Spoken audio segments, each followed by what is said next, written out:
One question that I get asked is the potential benefits of having organic foods versus not organic foods, and is there a risk of getting cancer, for example, if you don't consume organic foods?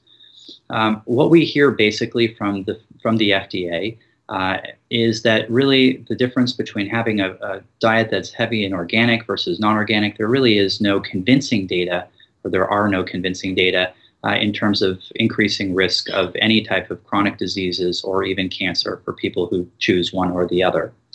That said, we know that organic foods don't have the pesticides, they don't have the fertilizers, they may not have the antibiotics, for example, if we're talking about animal products. They won't have the growth hormones and growth factors that potentially could stimulate inflammation or cancer.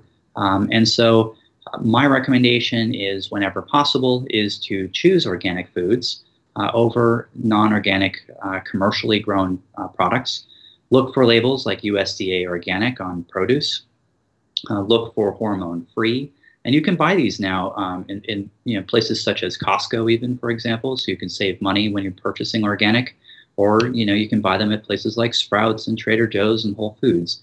And so they're much more widely available than they used to be, and therefore the price of these products has actually come down. There's a website that I like to refer patients to called the Environmental Working Group, or EWG.org.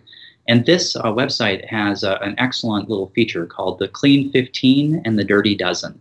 And so what they do is they have researchers from the Environmental Working Group who go out all over the United States and sample the produce from supermarkets around the United States, looking for the cleanest and the dirtiest in terms of toxic load in the produce. And what you can do is that each year they publish a new list of the Clean 15 and Dirty Dozen, and they basically will tell you sort of 1 through 15 and 1 through 12 which produce are the least toxic and which ones are the most toxic. And so to save money, you basically can go to the Clean 15 list and say those are the ones that are the cleanest, and therefore I don't need to buy them in organic. Whereas the Dirty Dozen ones, and by the way, the top of the Dirty Dozen is the apple, which is supposed to keep the doctor away, turns out is the most toxic of the produce. Those are the ones that you would want to spend the money on and probably buy organic.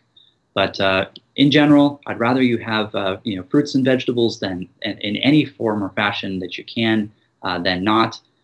So if money is an issue, I'd rather patients just go ahead and get those, because consuming diets that are rich in plant products is likely better in terms of reduction of cancer risk and risks of other chronic diseases.